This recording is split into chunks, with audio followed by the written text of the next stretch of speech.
Bonjour à toutes et à tous, bienvenue sur KTV Kwezi FM, le 106.9 pour un temps de parole toujours en direct à la radio et à la télévision. On va revenir sur le phénomène Utunda où une cinquantaine de salariés sont en grève aujourd'hui et ça a commencé il y a 2 jours. Sur ce plateau, on a l'équipe d'FO Utunda au grand complet, à commencer par Elanziz, le boss de FO. Elanziz, bonjour. Bonjour Patrick. Et on a également Shamsidine qui est avec nous, qui est délégué du personnel, syndiqué chez FO. Shamsidine, bonjour. Bonjour Patrick. Merci à tous les deux d'avoir accepté notre invitation. Est-ce que, on va commencer avec vous Shamsidine, est-ce que vous pouvez nous expliquer en quelques mots l'objet de la grève chez Utunda? En fait, l'objet de la grève de Utunda aujourd'hui, Oui. surtout, ça concerne le dialogue social. D'accord. Parce que notre gérant qui est là, Oui. c'est un gérant qui est là comme... C'est un Maoré, hein, le gérant. oui, hein, c'est un gérant maoré qui est là comme un piqué qui est piqué là, Ouais. mais ce n'est pas le vraiment gérant de la société. C'est qui, selon vous, le Et gérant? il s'appelle Youssouf Dahoma. En fait, ce monsieur-là, il est là quand on est dans une réunion de CCE. Oui. Il est là pour prendre des comptes rendus, c'est tout. Oui. Mais la décision, non, c'est pas lui. Donc pour vous, c'est essentiellement le dialogue social. Qui est propriétaire de Utunda? Parce qu'il y a un problème également, en tout cas c'est ce que vous expliquez, sur le véritable propriétaire d'Utunda. Mais je crois qu'il y a une véritable propriétaire d'Otunda parce qu'il y a des actionnaires qui sont dedans. Ouais. Et il y a qui dit qu'il est un directeur de finance et pourtant c'est lui qui prend les décisions. C'est un peu le rôle d'un DAF. Hein. C'est lui oui, qui fait les bulletins de voilà. salaire et qui est en charge des finances. Ce qui est Voilà, logique. voilà. Donc ce monsieur-là, il est là pour prendre des décisions, mais il voulait prendre les décisions à derrière le gérant qui est là. Ouais. Donc les actionnaires qui sont là déjà, on a trouvé que les actionnaires qui sont là, c'est la Sodifram. Parce qu'il y a Madame Volonaki qui est à l'intérieur, il y a un monsieur qui est là aussi, Ouais. qui sont là pour récolter le bien de Utunda. Ouais. Mais Elanziz, pour qu'on puisse bien comprendre ce que nous dit Shamsidine, si j'ai bien compris, il nous explique que Utunda appartient à la société Sodifram qui confie le travail de surveillance à Utunda. Jusque-là, c'est pas illégal, Elanziz? Ah bah écoutez, les montages juridiques, on peut en faire. Hein. Ouais. Ça c'est permis, on peut en faire. C'est pas illégal. Ouais. Mais ce qui est illégal, c'est le foutage de gueule. C'est-à-dire, Expliquez-nous. voilà. Donc, On a le droit, hein, ça y est, c'est la idée passée, on a le droit. Voilà. Ouais. Donc, moi, je m'indigne contre des pratiques qui ne devraient pas perdurer dans une entreprise. Lesquelles? Donc, dans le Code du travail, il y a une obligation de négocier. Il y a une obligation pour l'employeur de favoriser une bonne entente entre lui et la délégation du personnel, Ouais. les instances représentatives du personnel. Ouais.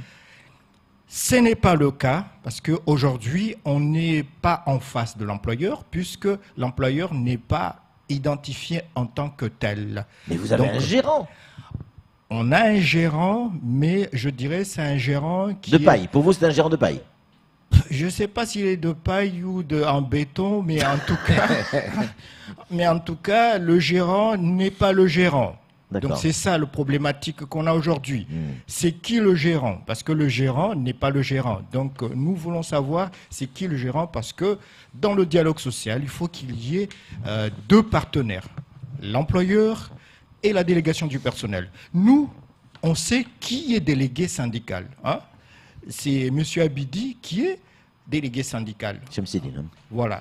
Donc lui, il a un mandat. Je lui ai donné un mandat de délégué syndical. Donc moi, je suis l'union départementale. Je suis en charge de délégation, délégué dans les entreprises à la négociation. Donc je lui ai délégué. Donc il est nommément, il est là effectivement. Et il est prêt aussi à signer des accords.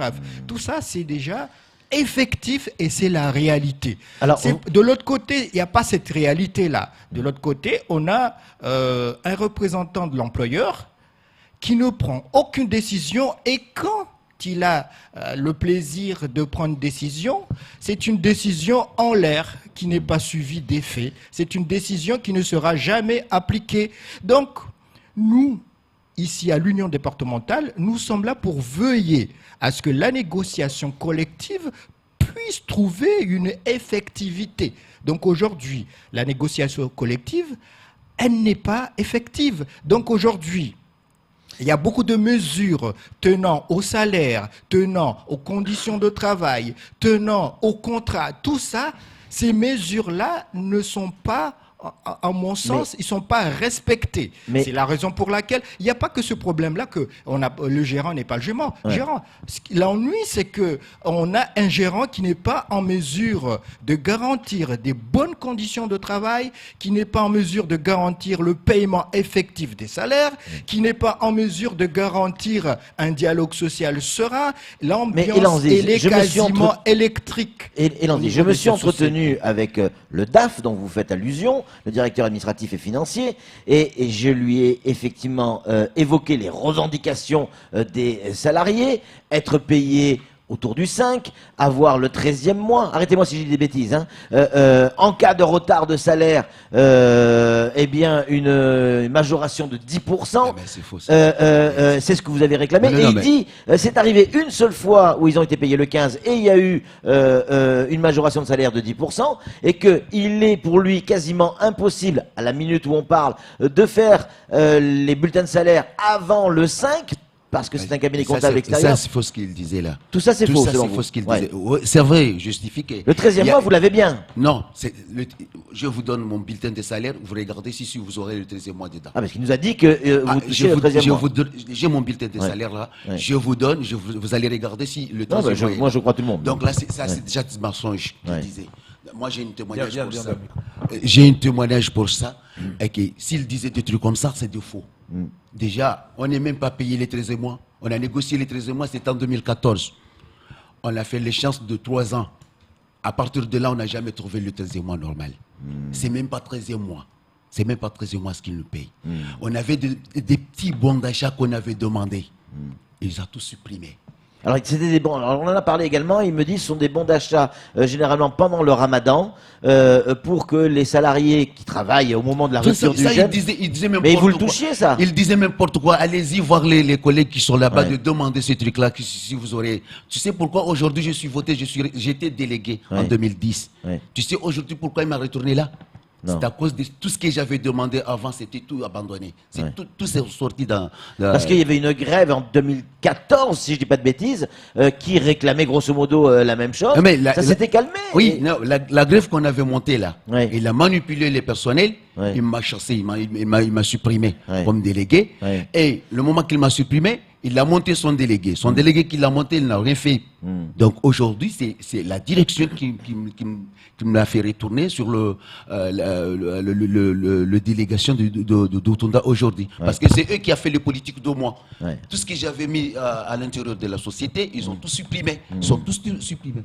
Donc ça veut dire, même le 13e mois qu'ils disaient, c'est faux. Je vais vous montrer mon bulletin de salaire que vous allez voir. Il n'y a même pas 13 mois. Ça, c'est une erreur. Camara, une question à vous poser. J'aimerais revenir un peu avec El Anziz. Là, ça veut dire quoi? Le gérant qui n'est pas gérant.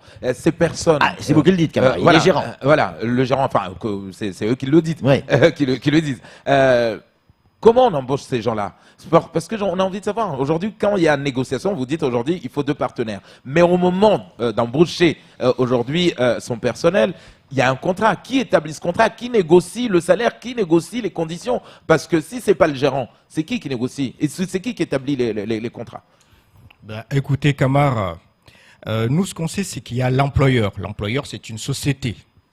C'est pas une personne. Oui. C'est une société.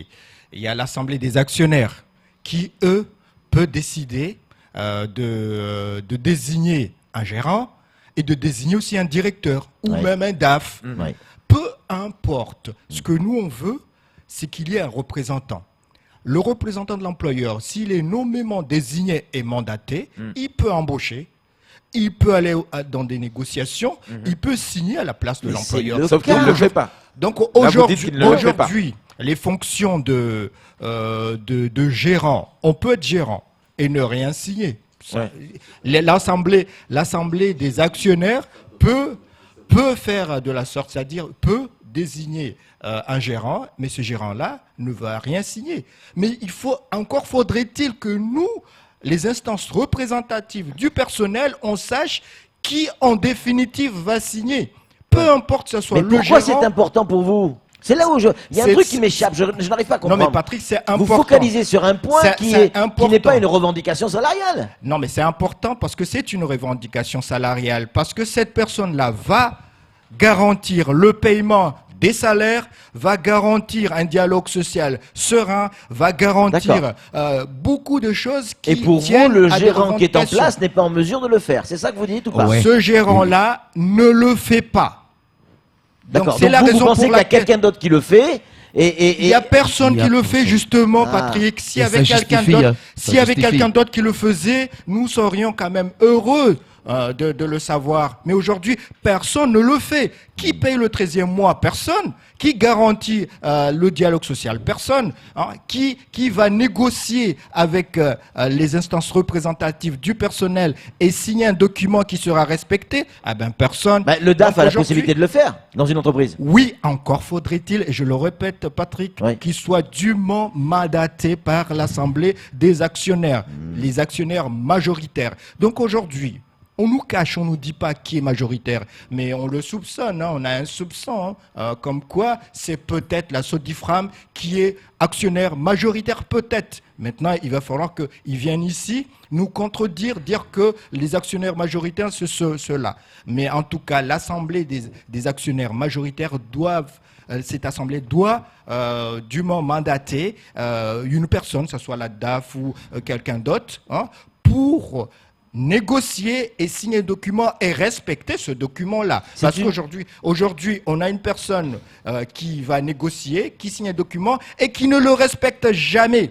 Donc la revendication première aujourd'hui, et il est purement salarial et il est purement aussi, elle tient compte aussi des mauvaises conditions de travail. Donc Elle en tient fait, compte ce que vous aussi- demandez, c'est l'application déjà des accords qui ont été signés Exactement, en 2014. si je dis pas de exactement, bêtises. Ouais, ouais, exactement, C'est ça. Et qui exactement. aujourd'hui, en 2019, ne sont toujours pas appliqués selon vous. Exactement. Et le DAF a un autre discours. Hein. Il dit l'inverse. Il dit c'est fait, le 13e mois, c'est fait. En tout cas, moi, c'est ce qu'il me déclare. Mais il faut le prouver, encore faudrait-il le prouver, Après, parce que moi, le je sais pas. 13e mois, je le répète, le 13e mois doit être mentionné dans le bulletin de paye. Hein. Dans le bulletin de paye, il y a le 13e mois. Et le 13e mois, c'est pas quelque chose. C'est pas une prime.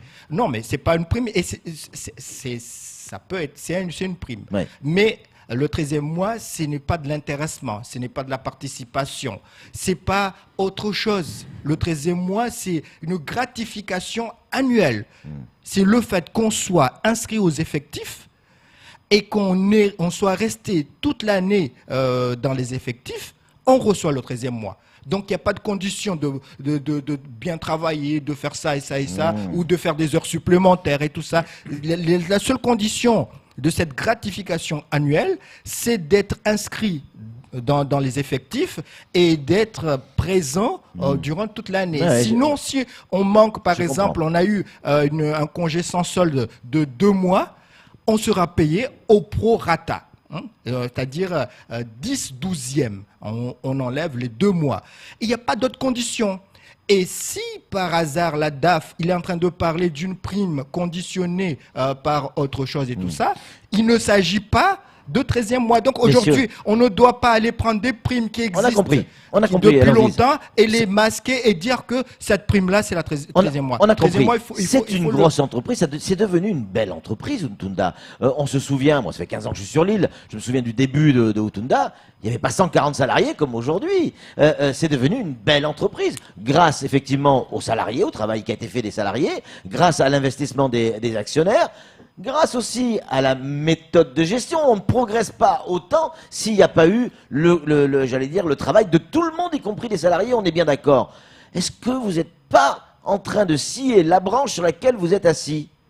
Mais je ne pense pas qu'on C'est une scie la question branche. toute simple. Hein. Vous savez très bien que Utunda a été créé précisément pour faire du gardiennage et de la surveillance. C'est l'objet de cette société. De tous les magasins Sodifram. de Sodifram. Du groupe Sodifram. Donc, si vous supposez qu'il peut y avoir une faillite quelque part, il va falloir que déjà Sodifram soit en faillite pour entraîner la faillite de Utunda. Chose qui n'est pas du tout le cas. C'est surréaliste, c'est-à-dire c'est de l'utopie. En fait, c'est ça que vous voulez. Vous voulez rattacher les salariés et l'entreprise aux conventions collectives, entre guillemets, de Sodifram. Non, mais ce qu'il faut comprendre, c'est que... Vu qu'il n'y a qu'un seul client qui est Sodifram, qui est aussi l'actionnaire majoritaire, si j'en crois ce que vous dites. Ce qu'il faut comprendre, c'est que la société Sodifram, le groupe Sodifram, travaille exclusivement en termes de gardiennage avec Utunda. Sa boîte de sécurité. Voilà, donc dans l'hypothèse où la Sodifram, chose qui n'arrivera jamais, serait en faillite, ça va entraîner la faillite de Utunda. Okay. Donc aujourd'hui, comme Intersport, HD, toutes les autres structures du groupe Sodifram, je pense qu'il faille inclure la société Utunda dans l'unité économique du groupe Sodifram. Il faut inclure Utunda dans le groupe. Pour vous, Utunda est une des sociétés du groupe Sodifram. C'est ça que vous nous dites? C'est une des structures. C'est pas nous qui le disions. C'est plutôt les faits, la réalité des choses. Aujourd'hui, la réalité des choses, c'est de dire et de constater que Utunda travaille exclusivement pour le groupe Sodifram et que de ce fait-là, il va falloir inclure dans le groupe Sodifram, au moins dans l'unité économique qui a été créée, dans ce groupe-là, il va falloir inclure la société Utunda pour la bonne marche des choses et pour avoir une cohérence, une visibilité dans le dialogue social. Dernière question, c'est Camar. Alors là, on comprend que c'est le serpent qui se mord la queue. Encore que les choses sont plus claires. Là, voilà.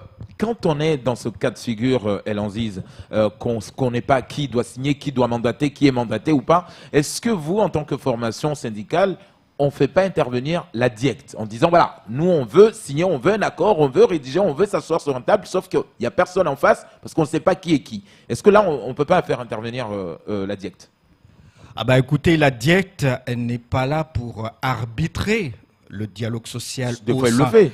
Non, mais des fois, il le fait, mais c'est à elle de décider de ce qu'elle doit faire, suivant son plan de contrôle, je n'en sais rien. Mais aujourd'hui, il y a une libre administration des entreprises. Il y a une décision de gestion qui est libre dans les entreprises. Donc la DIECT ne peut pas faire de diktat et venir dire, voilà, écoutez, signez. Non, parce que pour l'instant, vous n'avez pas de solution. Qu'est-ce que vous allez faire alors? On n'a pas de solution, mais on a la solution parce qu'on a le rapport de force. Vous oubliez, Camar, que la République, elle est une indivisible et que les règles du rapport de force s'appliquent à Mayotte ici. Le dialogue social, s'il n'est pas en vigueur, s'il n'est pas effectif, c'est le rapport de force qui emboîte le pas. Aujourd'hui, on est dans ce rapport de force-là qui a commencé avec les élections des instances représentatives du personnel et qui, je le signale aujourd'hui, nous sommes le seul syndicat majoritaire de la société Utunda. Nous sommes aussi